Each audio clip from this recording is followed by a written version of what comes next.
recorded live at Town Hall here at Hiller Measurements. This is AE Squared.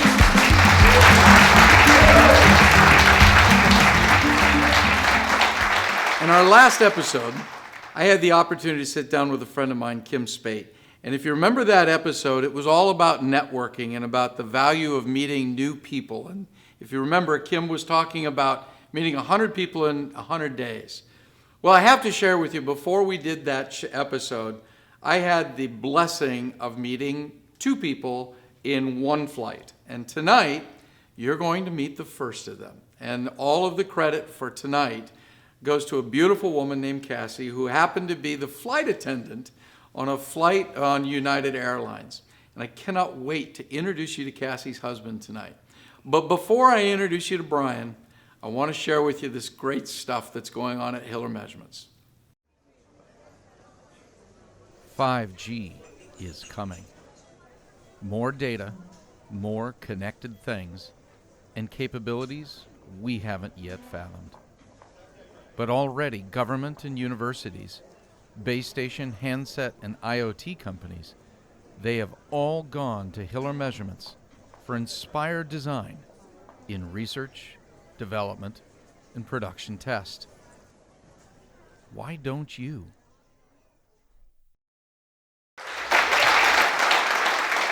And we're back. So I'm on this flight, and I meet this wonderful lady named Cassie, and she's just effusive in praise for her husband. And it all led to us sitting here tonight. So I cannot wait to introduce you to my new friend, Brian Moore. So Cassie told me all about Brian. Brian comes from the heartland of America's music, has got a fantastic story that goes from music back into technology, and then following the passion that is God-sent back into music and in service to others. And so I just am so proud to be able to share your story with our audience. Brian, welcome to the AE Squared stage. Thank you. Yes, good to meet you. Yeah. So tell us a little bit about, I kind of teed you up there a little bit. So you were born where? I was born in Buffalo, New York, but I was raised in Greenwood, Mississippi. Greenwood, Mississippi. Greenwood, Mississippi, the heart of the Delta. We call it the blues capital of the world, but so. Yeah. So probably a few states on either side of you that might argue with you about whether that's true or not, but it's all good down there. They can argue, but we all know that most of them either came from Mississippi and went to other states. Right, right. So you were raised on the blues? Raised on the blues, soul music and things of that nature, Motown fanatic, Stack Records, all of it. So. Yeah. I didn't share with you before, but I actually, back in my trumpet playing days, I don't know if Cassie told you, I actually played lead trumpet for the Temptations. She told me. So that's another story for another day. Definitely. Yeah. So you'd also shared with me, though, that you were raised in your dad was a pastor, correct? Yes, I was, my whole family are ministers. My father was a Baptist minister, is a Baptist minister. Sure.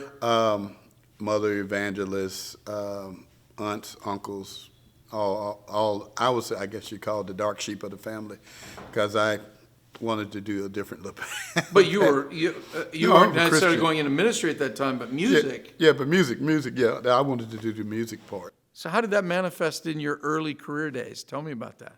Well, one thing, you couldn't listen to the blues and things of that nature in my father's house. For one. But growing up in Mississippi, I was always around it, always around musicians, or it was always somebody playing in town. And one, I guess my biggest influence is, like I told you earlier, Willie Cobb. And going by his barbecue shop, and he would always say it was his, he did C.C. Rider, the song that Elvis Presley made famous and Carl Perkins made famous. And we would watch on the different shows out of Memphis on Saturday that, Carl Perkins would be on there singing the song. And he would be in the barbecue shop.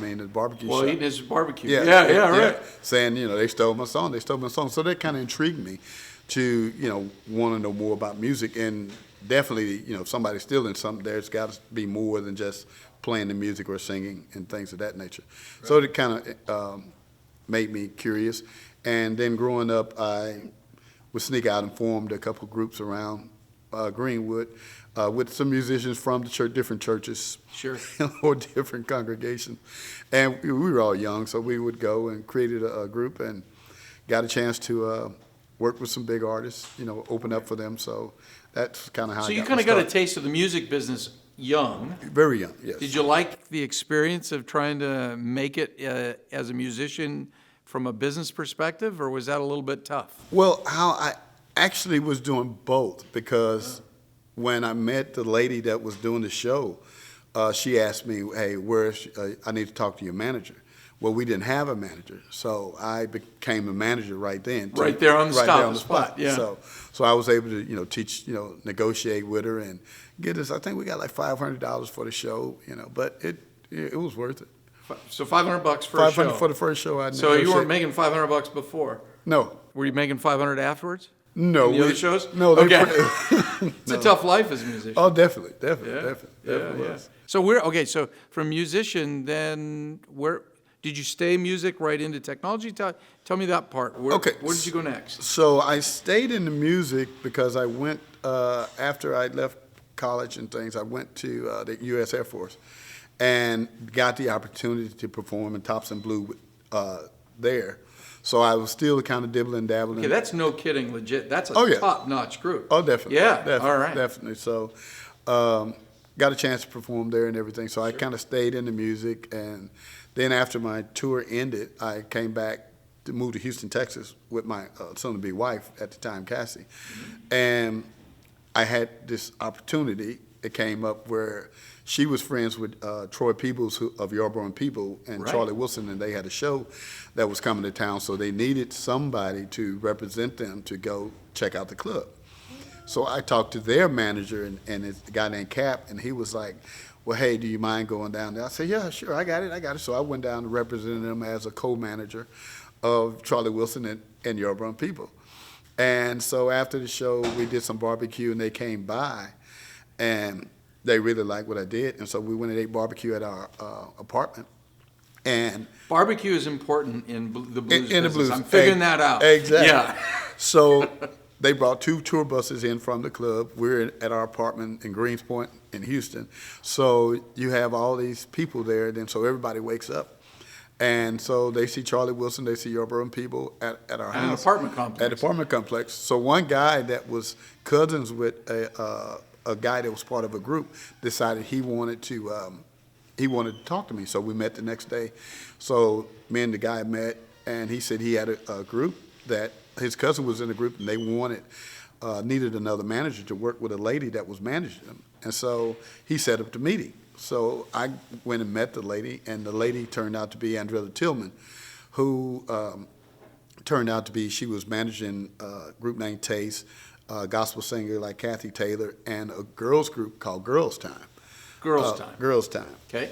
And so I worked with her, and kind of fun, people may know Girls Time, they've ultimately became Destiny Child. Oh, ha. So, Really? so from the time, Oh, you're working with Beyonce now. yeah, Beyonce was 9, and 9. yeah, and I think the oldest girl, Tamar, Ashley was 11.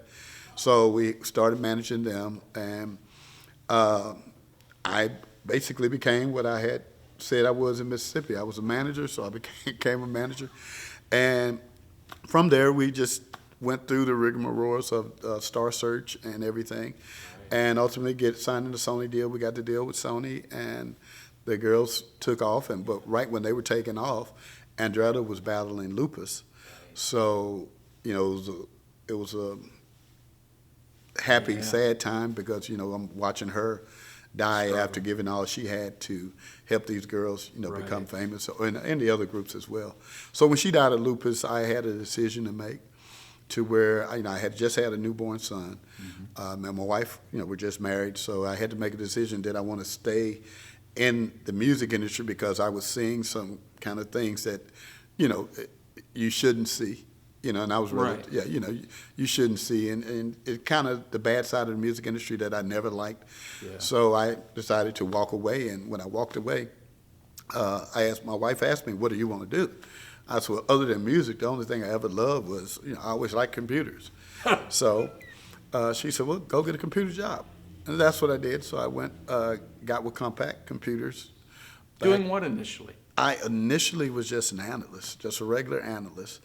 And then from there, I worked my way up as project manager, and then did some merger and acquisitions, and which I really. Wow, you shot up fast. Yeah, well, it took almost 20 years. Oh, but okay. yeah, You were yeah. there for a while. All Yeah, right. I was there a while because I was the merger with HP and stuff, so Right. that happened. So I was able to see a lot of things, see a lot of great things in technology, and put my hand on a lot of things that were coming. But still, having my passion for the music industry, I still kind of monitored what was happening over there Right. as we grew. So you did that for 20 years. Well, roughly 18. 18. 18, yeah. And you were happy, but I sense maybe there was some rumbling, was it entrepreneurialism? Was it just a passion for music? What was it that was undone that led you to where you are today? Well, I think it was a little bit of both. Yeah. My wife would say that I have to be challenged, and and every now and then, I would be doing things, and after a while, it would be intriguing, Yeah. but it would become boring. Yeah. And so from there, I was pretty much like, wow. And so I was monitoring the music industry, and I was seeing all the changes and hearing all the discontent of artists like Prince, Right. and Taylor Swift of late and things Yeah. of that nature. So by getting to see the technology that was coming, the streamings and all this different stuff, I started thinking that when the music industry changed from analog to digital, they kept the same structure in place. Right. So I felt that God had given me a vision to. So let's peel that back for a second, Okay, go ahead. right? For those who maybe weren't intimate with what happened, the pre and post Napster. Right. If you were an artist and a musician, the entire business model completely flipped, Completely flipped. right? Yes. Where you used to have artists that would make serious bank as an artist in their recordings, Exactly. that when it went digital, that by and large went away for the artist, correct? Correct. And then it was, if I understand it correctly, it's mostly they're making their money on the road, On not tours, in their tours. recording. Correct. Right. So then, so when you're seeing all of this happening in the digital side, what does that look like to the musician at that point, as far as that they're going to iTunes and the Spotify's or Napsters? I mean, what kind of a decrease in income or challenges do the musicians face in that scenario? It was dramatic. Yeah. I mean, I think the entire industry, it was a drastic change because, you're going from, album sales, CD sales to where you're making 99 cents on a regular sale of a CD, of a disc. Or nothing, or because nothing, of the pirating. And, The pirating, and then, or people could just get your album for free. Right. That it got so bad that the artists actually started giving their content for free. right. So that's, it was just a time that there were no laws. It was just the Wild West. And unfortunately, the artists was the ones that suffered. Yeah. Yeah. So then you have a scenario. Was there like a mass exodus of people as artists trying to look at having a viable lifestyle as an artist? Or what did that look like as you were considering Dousic? Were artists still there? They're just starving? They were basically starving artists and basically doing anything to try to survive. Right. The passion of their music they still loved, but it was hard for them to make a living. Right. So a lot of people probably walked away that regretted today that they would have stayed the course, or trying later in their careers to try to do like I did, come back from a career to be back in doing what you love in the music industry. So, Albert, I don't want to get ahead of the story here, but all of that ugly and this destruction of the business model about music, tell me the story about where the light goes off and the inspiration that would lead to what you're doing today. Well, the light always was there. Yeah. But the aha moment never happened. But I always, after leaving and still working in technology, but still people still knowing my reputation of what I had done in the music industry, it was pretty much that I would meet people and hear their sad stories, hear why they're not in the music industry, and or they're still pressing their CDs, they're still doing this, but they can't own. on their own. Everything was done on their own. Independent artists everywhere, and then we were home back in Mississippi, ironically, and there was just this fabulous group of artists that had great music. They performed well and everything, but nobody outside of that part knew them. And so they was like, well, hey, can you help us? And I was like, well, I don't manage anymore is what my thing was. But it gave me that aha moment to say, well, hey, I can't manage. I don't want to in tradition. Yeah. But what if I take what I've learned from management and take the technology that I've learned and put it together and maybe create a platform that could help all these artists, not just one, give everybody a level playing field to be able to do what they love and make revenue from. So how would that be different than an iTunes or a Spotify or something then, right? You're creating this digital platform. Right. So what would it be different? So what we do differently is we give total control to the creators, to the artists. And we serve also more like an incubator. Instead of, if you go to iTunes, you more than likely they're going to go find somebody that knows how to upload the music or pay somebody. So you're paying money out. But what we try to do is do it in the incubator. We have a motto that says, where you played, you get paid. So you don't have to go track down or go through a TuneCore or these other platforms to wonder where your music at. It's going to be right on. You're providing that data, that analytic data, we're going to right back. Right back to you, real time. Everything. We're going to give you the interactions, everything to help you subliminally learn the industry and learn what you should be getting, instead of just depending on somebody else to tell you, quote unquote. So you're giving them kind of a real-time education as well, as far as exactly where, how, and what rate at which, where the financial return was for the artist. Exactly. If you sell something, we notify you. Right. It's not. A lot of times there's no way you can go on, say iTunes or say Amazon, and something sells. There's not a notification that comes back to you immediately says somebody bought my music. You have to wait on the tracking agent to say, hey, we're tracking that the music was sold. So that's what we do different. We give you real-time analytics. So was the idea originally for Dousic to be purely a platform to stream from the platform, or is there, as you envisioned it and as it works today, is there an engagement into traditional media through radio or other platforms that Dousic can connect the artist to? So what we did with Dousic was to take all of the different functionalities, the radio station, for the artists to get access. We wanted to create a partnership there. We created a streaming platform for them to generate revenue there, as well as the download revenues and things of that nature was the key thing we were looking at. But not just musicians, we wanted any content creator to be able to take their content and make it available to the public, and they control how what's paid, if they sell it, and things of that nature. So right now, one thing that that's big is that a lot of people don't realize just your photos alone, that you're taking your regular family photos and you're posting them on these social media sites, that they're actually being sold around the world. So somebody's making money off your content. So we want to not only to take all that type content to where these photos are now watermarked, and then the creators are setting their price. And then, if we take a family portrait, then somebody comes along and say, I like that family portrait. Then they pay us to download it and take the watermarks off. So those are the little things, nuances that we're doing with Dousic too. So it's kind of like a Getty Images for the common man in a way, as well, right? Getty Images. If you just imagine. Pond5, all these other aggregators of. But we're giving the creators control. And I'll use a story. I'll use Prince's story that I always use. So when Prince, right before he died, he did Purple Rain and on a purple piano in Atlanta, Georgia. Okay. There was only one girl that filmed that recording. She then turned around, took the recording after Prince died, and placed it on her Instagram page.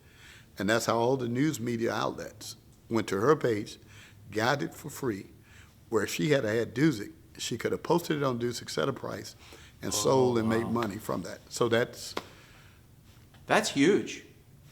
And that's what we want to do. Man, I got to chew on that one. I got to think about. I need to put this show on Dousic. That's what I need to do. Hey, we got podcasts, we got radio, so we can definitely put it on there. So tell us the story then. This is great. We've gotten ahead of the story, but let's play it back, okay? Let's take it back a year before you made the commitment to start Dousic. Okay. You know, there's the saying that good ideas are worthless. Right? It's only, there's the very few there's a lot of good ideas. Right. There are very few people that execute them. Right. Walk us through that walk of faith, conviction, your wife pushing you, whatever that story is that made you step off from a great career. Right. And because you're doing this full time now, yeah? Exactly. How did you make that step? Well, it started when I felt, it was divine. God had given me something. Like I was telling you earlier, I'm on a mission from God. It's something that He wouldn't let me rest. And so I even took it at one point to talk to some of my coworkers when I was with the computer company to say, hey, man, why don't we do this? Why don't we try to? And they basically was like, well, we're a hardware company. Right. So that's when it really came in, and God came to me and basically was like, trust me, I'm God. And that was exactly what I was hearing. So I had to go tell my wife, hey, look, I'm going to step out on faith because I see everything I need to do, right? But I got to do it full time. Right. And, we got to have the money to be able to do it and things of that nature. And after about 3 days, she came to me. She said, do what you got to do.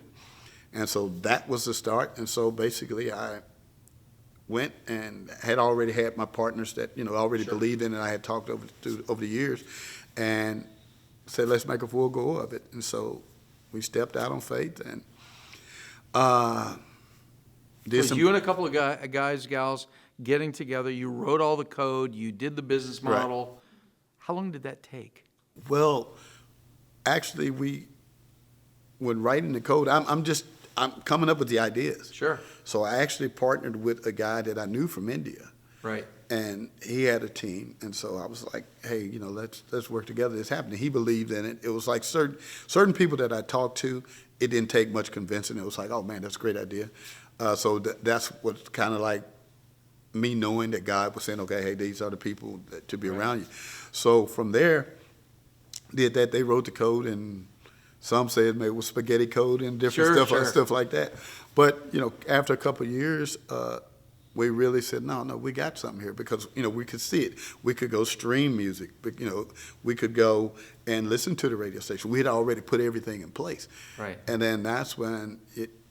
I'll say I came up with the idea, but once again another vision came and said, okay, hey, step it up another level. Right. So I demanded, and we said, okay, hey, let's go another level. Let's bring some more people in to help us build these things out. Let's add some more functionalities, and then. This is 2000 what? 16. 2016. 2016. So you're not even fully 4 years into it today. No. Okay. Keep going. So then I got the wild idea. After every artist that I had talked to was like, I'm going to South by Southwest. That was their thing. I'm going to South by Southwest. So this was late 2018. Yeah. And I was talking, I was like, can we have these functionalities done, these new functionalities done by January? South by Southwest March. It's in March. Right. My team made a commitment, said, yeah, we can, we'll make it work. So I committed, we committed to going to South by Southwest. Okay. So ironically, when going back to, I'm like, I'm crazy, but God is like, that voice is, I'm God. in charge. Yeah. I'm God. You have no control of this. Just go. Basically, you have no control. Yeah, get out of the way. So I get a message from, I'm trying to register it, and I actually have met the guy back when he first started South by Southwest, like 2003. Yeah. And the guy's like, is this the same Brian Moore? I was like, yeah. I said, yeah, it's me. And he was like, hey, well, you got a startup. I got a spot for you. So we got the spot on the floor.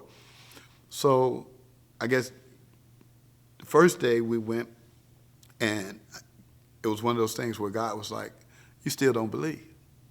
you still don't believe. I'm doing all this you don't believe. So I walk in, hey, I'm Brian Moore, where's the startup? Sure. And so the guy was like, no, Mr. Moore, you're on the main floor. Oh. No, I need to be over here with, these startups. They're saying, you're on the main floor and you're right in front of the main booth. Everybody's going to see you. And I was like, huh? So I'm like, I go, kind of a little panic mode, go get my team. So I look, hey, guys, I know, we were just coming to just kind of, but we're on the main floor. So we might as well make the best of it.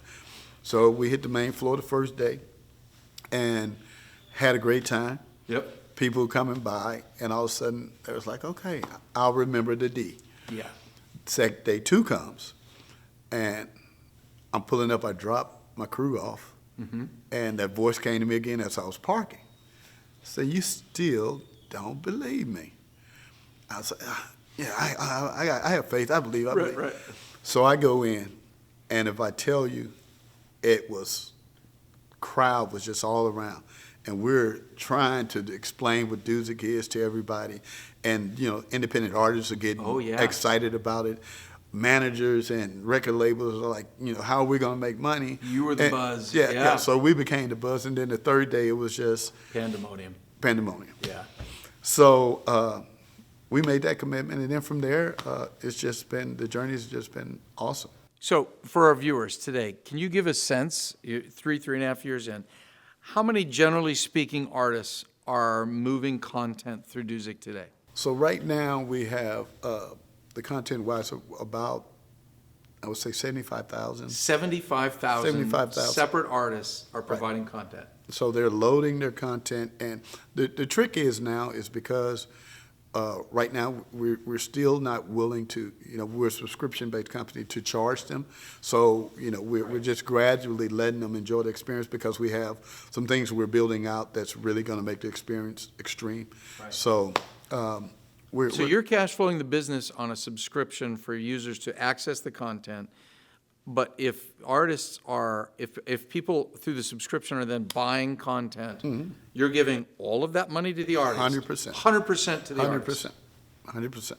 So like I say, if you sell on Amazon, you'll make a 99-cent sale, you'll make 70 cents. You sell it on Dousic, you'll make 99 cents. That's fantastic. No matter how much you sell. So now you've also attracted some fairly large corporate backing as well. Correct. Tell us about that and how that came about. So actually the corporate backing, and my daughter loved this. Actually, she was at South by Southwest with us. Right. And I sent her out with the street team. Well, there was this person from a Samsung Corporation, and they were very interested in Dousic, and my daughter pitched her and said, well, hey, this is what Dousic is.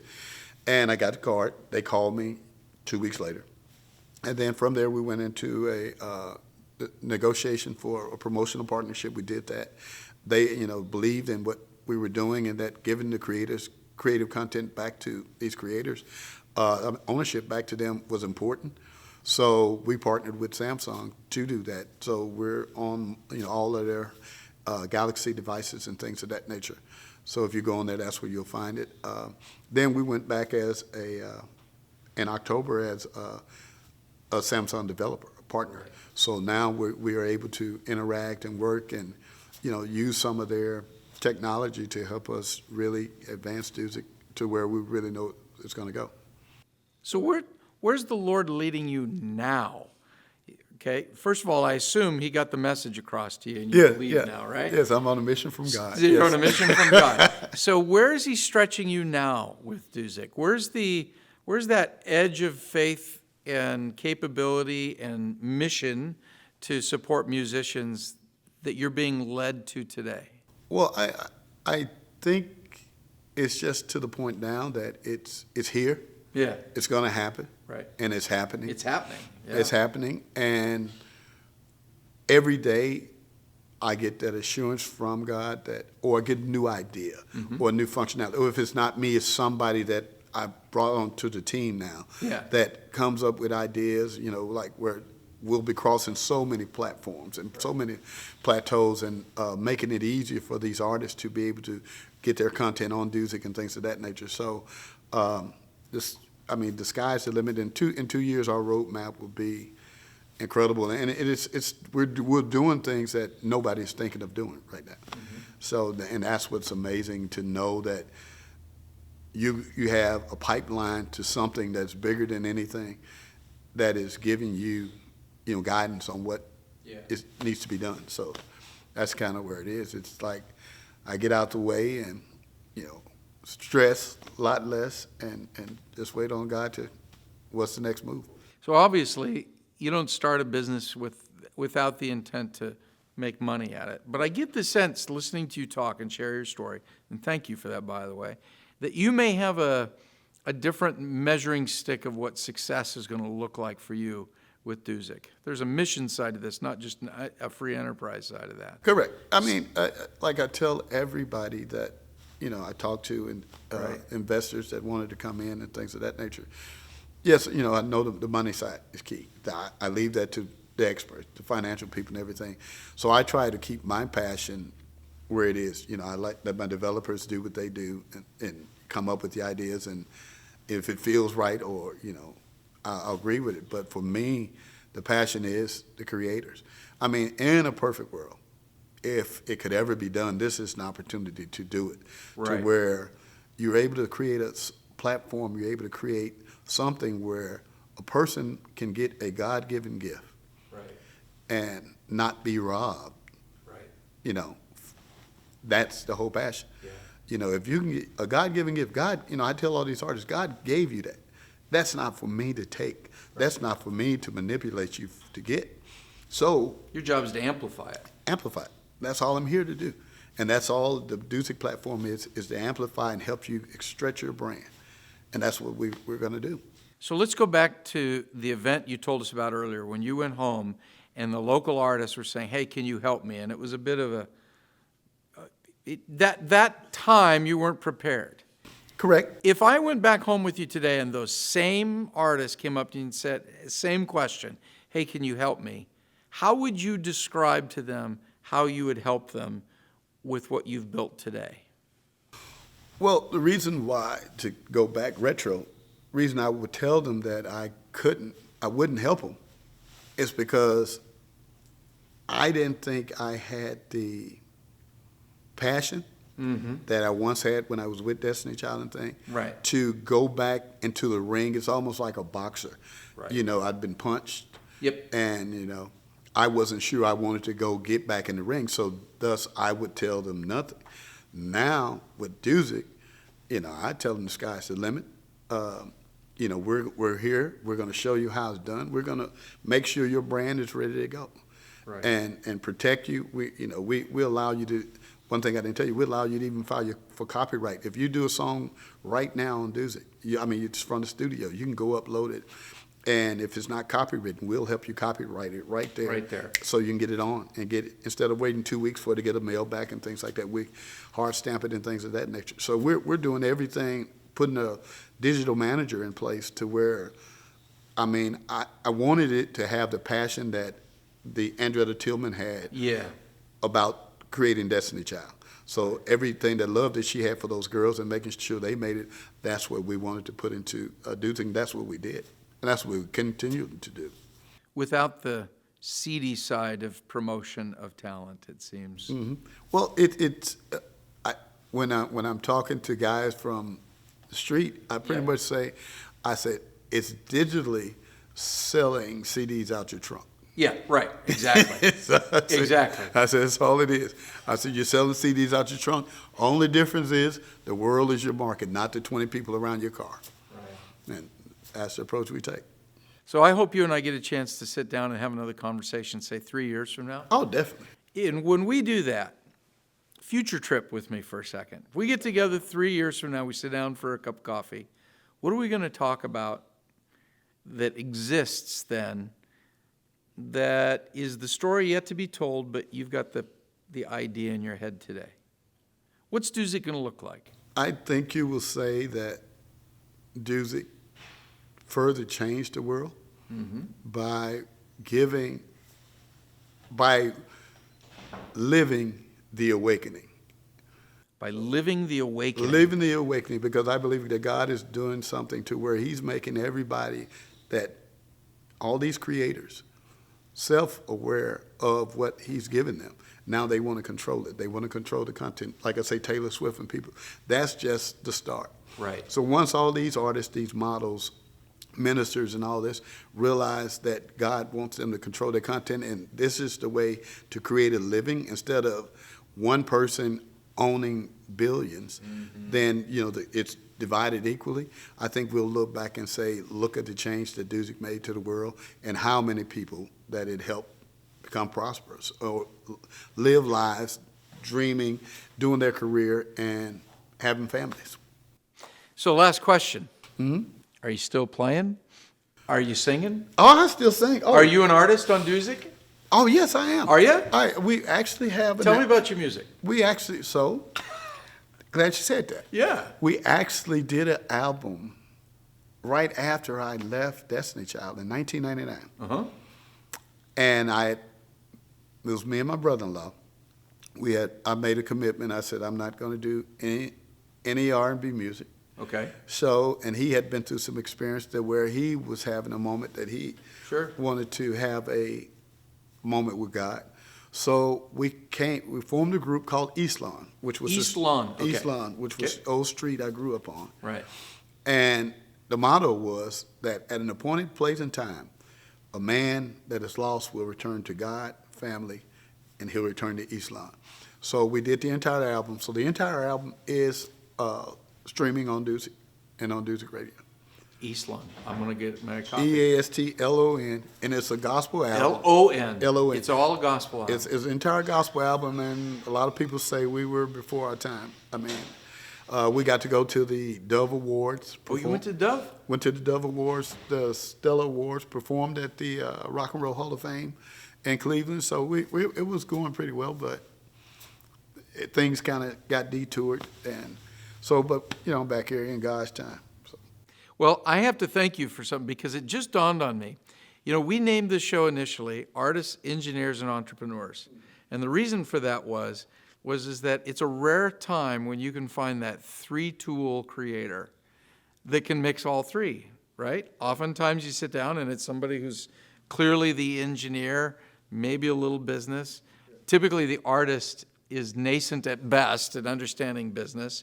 You're the first guest we've had that we sit down is bold in all three with faith at the center.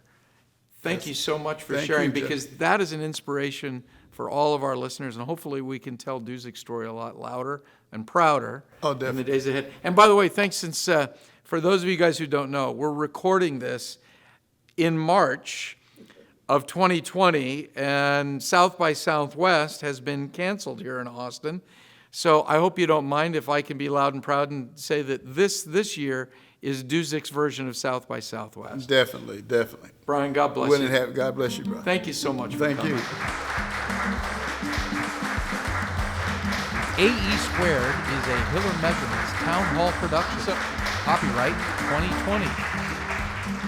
AE Squared is produced by Anthony Longoria. Production support by Christian Zamora. The email address, if you'd like to attend a future taping, is tickets@hillermej.com. Hey, thanks for checking out this week's episode of AE Squared. We're sure blessed to have you on the team. If you're not on the team yet, though, make sure you subscribe, hit the bell, do all that fun stuff, whether you're on YouTube or subscribe on podcast, and give us a 5-star review, would you? We're sure blessed to have you along the ride with us here at AE Squared, and we look forward to bringing you more great content right here on Artists, Engineers, and Entrepreneurs from Hiller Measurements.